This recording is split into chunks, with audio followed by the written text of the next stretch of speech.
না ভাই, ইয়াজিদকে আহলে সুন্নাত জামাতের কেউ কাফের হয়ে গেছে এটা বলে না। ইয়াজিদের অনেক ত্রুটি আছে, অনেক বিচ্যুতি আছে, ন্যায়পরায়ণ শাসকের গুণাবলীর অনুপস্থিতি আছে, এবং নবী করিম সাল্লাল্লাহু আলাইহি সাল্লামের প্রিয় কলিজার টুকরা দৌহিত্র হোসেন রাদিয়াল্লাহু আনহু হত্যাকারীদের ব্যাপারে তার তেমন কোনো ভূমিকা, তাদের শাস্তির জন্য তেমন কোনো ভূমিকা দেখা যায় না, জানা যায় না। এসব কারণে তার ফাসেক হওয়ার ব্যাপার কথা ওলামা একরাম বলেন, কিন্তু কাফের হওয়া বহুত কঠিন একটা বিষয়, এত সহজ না। তবে হ্যাঁ, সে নবী সাল্লাল্লাহু আলাইহি সাল্লামের কলিজার টুকরাকে হত্যা করে আমাদের সে হত্যা করেছে, দুঃখিত, এটা তো আর চূড়ান্ত না, তার লোকজন হত্যা করেছে, সেজন্য তার লোকজন আমাদের কাছে ঘৃণিত, এতে কোনো সন্দেহ নাই। কিন্তু আহলে সুন্নাত জামাত তাকে নিয়ে এই যে গালমন্দ করা, তাকে কাফের বলা, তার গোষ্ঠী উদ্ধার করার জন্য বিশেষভাবে নেমে পড়া, এটা আহলে সুন্নাত জামাতের মানহাজ না। এখানে ঢোকার পরে দেখছি এক মৌলবী ওয়াজ করতেছে, এজিদের কোনো দোষ নাই। নাউজুবিল্লাহ, কালকা কন্যা এজিদকে অমুসলিম বলা যাবে না, এজিদকে নেশাখোর বলা যাবে না। আরেক মৌলবী বলতেছে এজিদ নামাজি ছিল, 100 রাকাত নামাজ পড়তো দৈনিক, আর আমরা কই 100 রাকাত ফরুক না, 1000 রাকাত ফরুক, 10,000 রাকাত ফরুক, সে আহলে বাইত বিদ্বেষী, তার নামাজ, রোজা, হজ, যাকাত সব ডিলেট। এখন আপনারা বলেন, যুদ্ধ করতে গেছে না দাওয়াতে গেছিল? যায়েদ ইবনে আরকাম থেকে ওয়াজটা শুরু করব এখন এই মুহূর্তে। হুসাইন, এই 4 জনের সম্পর্কে আমার নবী ডাক দিয়া বলে, হে আলী ও ফাতেমা ও হাসান ও হুসাইন, আনা হারবুন লিমান হারাতুম, তোমরা যার সঙ্গে যুদ্ধ ঘোষণা করবে আমি নবীও তার সঙ্গে যুদ্ধ ঘোষণা করলাম। ওয়াসিল মুল্লিমান সালামতুম, তোমরা যার সাথে তোমাদের সন্ধি হবে আমিও তার সাথে সন্ধি করব। জোরে জোরে কি আল্লাহু আকবার বলা যাবে না? তাইলে এই জন্য পাঞ্জাতনের অন্যতম মারিফতের সম্রাট মৌলা আলী, মারহাবা জোরে কনা কেন, যিনি সাধারণ ঘরে জন্মগ্রহণ করে নাই, যিনি কাবার চত্বরে জন্মগ্রহণ করেছেন। আপনারা যে আলী নামটা শুনতেছেন, এই আলী নামটা পৃথিবীর কেউ রাখে নাই, এই আলী নামটা রেখেছেন স্বয়ং আমার আল্লাহ। এই যে একটু আগে স্লোগান দিলাম নারে হায়দারি, ইসলাম নেই, এই হায়দার নামটা মৌলা আলী রাদিয়াল্লাহু তাআলা আনহুর আম্মা জান রেখেছেন। এই জন্য যুবক ভাইয়েরা আমার, এই পৃথিবীতে যত পীররা পীরানি করবে, যত পীররা তরিকতের খেদমত করবে, মৌলা আলীর দামান ধরার দরকার আছে না নাই? বেলায়েত যেখান থেকে শুরু হলো এটা তো নতুন না, ওই আদম সফিউল্লাহ থেকে আহলে বাইতের ইতিহাস আছে, কথা বলেন ঠিক না বেঠি? এর আগে থেকে ইতিহাস জড়িত। এই জন্য আমি এর আগে প্রথম হাদিসটাই বলেছিলাম, শুরু থেকে ওয়াজটা শুরু করেছিলাম। এই জন্য আমার নবী, আপনার নবী বলতেছেন, তোমরা যার সাথে যুদ্ধ করবে আমি নবী তার সাথে যুদ্ধ করব। তার মানে বোঝা গেল হযরত ইমামে হাসান রাদিয়াল্লাহু, ইমামে হুসাইন রাদিয়াল্লাহু তাআলা আনহুর সঙ্গে যারা যুদ্ধ করেছেন আমার নবী তাদেরকে কখনো পজিটিভ চোখে দেখবেন না। শুধুমাত্র তাই নয়, যারা আহলে বাইতের বিরুদ্ধে যাবে আমার নবী তাদেরকে সুপারিশ হাসরের মাঠে করবে না, করবে। এই জন্য আমার যুবক ভাইরা, যায়েদ ইবনে আরকাম মুরব্বী সাহাবী, কি সাহাবী? মুরব্বী সাহাবী। ওই আলী রাদিয়াল্লাহু তাআলা আনহু কেমন ছিলেন?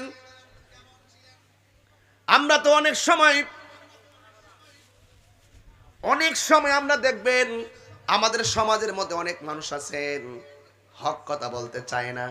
হক কথা বললে তিতা হলেও হক কথা বলা লাগবে, কথা বলেন ঠিক না? অনেকে বলেন ইমামে হুসাইন রাদিয়াল্লাহু তাআলা আনহু কারবালার ময়দানে যুদ্ধ করতে গেছে। নাউজুবিল্লাহ, জোরে কোন না গেলে, আচ্ছা জোরে কোন, যুদ্ধ করতে গেছিল কি? যুদ্ধ করতে গেছিল? যুদ্ধ করতে গেলে কি 6 মাসের বাচ্চা নিয়ে যাইতো, মহিলা নিয়ে যাইতো?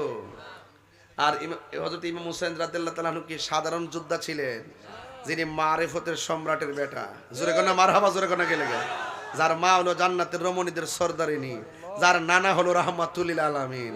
হ্যাঁ, আর সেই হুসাইনের যুদ্ধ শিখাও না, তিনি সব জানতেন। ওই যে নানা কইয়া গেছে, হুসাইন তোমার রক্তের সাথে আমার উম্মতের নাজাতের সম্পর্ক। কথা ঠিক আছে কি না? অনেকে মৌলবীরা বলে যুদ্ধ করতে গেছে, এগুলা চাপাবাজ মৌলবী। ওরা টাকার কাছে ইমান বিক্রি করে, ওরা জানে না, ওরা পড়েও না, পড়ার চেষ্টাও করে না। এই যে আমি যতটা এই যে হাদিসের আমি যে অর্থ তুলছি, আমি কি অর্থের দিকে তাকাই অর্থ তুলছি? আমি এবার একটু অর্থটা তুলছি, কারণ আমার এবার থেকে অর্থ জানা আছে এবং টোটালি আমি চেষ্টা করেছি ডাইরেক্ট অর্থগুলো করার জন্য। এরপর আমি বলবো আপনারা একটু দেখবেন, ইতিহাসকে গোপন করেন না। আজকে আমি যখন শাহবাজপুর ঢুকবো, ঢোকার আগে আরেকটা শাহবাজপুর আছে না, ফার্স্ট গেট, এখানে ঢোকার পরে দেখছি এক মৌলবী ওয়াজ করতেছে, এজিদের কোনো দোষ নাই। নাউজুবিল্লাহ, কালকা কন্যা এজিদকে অমুসলিম বলা যাবে না, এজিদকে নেশাখোর বলা যাবে না। আরেক মৌলবী বলতেছে এজিদ নামাজিয়া ছিল, 100 রাকাত নামাজ পড়তো দৈনিক। আর আমরা কই 100 রাকাত ফরুক না, 1000 রাকাত ফরুক, 10,000 রাকাত ফরুক, সে আহলে বাইত বিদ্বেষী, তার নামাজ রোজা হজ যাকাত সব ডিলেট। এখন আপনারা বলেন, যুদ্ধ করতে গেছে না দাওয়াতে গেছিল? যায়েদ ইবনে আরকাম থেকে ওয়াজটা শুরু করব এখন এই মুহূর্তে। মুঝে কুফা ওয়ালো मुसाफिर न समझो, मैं आया नहीं हो, बुलाया गया हो। मुझे कुफा वालो मुसाफिर न समझो, मैं आया नहीं हो, बुलाया गया हो। कि मेहमान बना कर सताया गया हो, मैं रोया नहीं हो, रुलाया गया हो। खुदा जाने कैसी है ये मेज़बानी, बहादुर पियासो कहे बंद पानी, मुकद्दर में है हो जे कौसर का पीना, मैं प्यासा नहीं हो, पिलाया गया हो।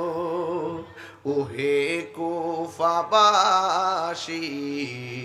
আমাই মুসাফির ভেবো না, আমি এমনিতে আসিনি, দাওয়াতে এসেছি।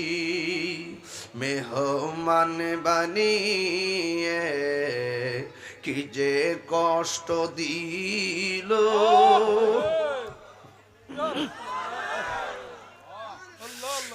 মেহমান বানিয়ে কি যে কষ্ট দিল, আমি কাঁদিতে আসিনি, কাঁদা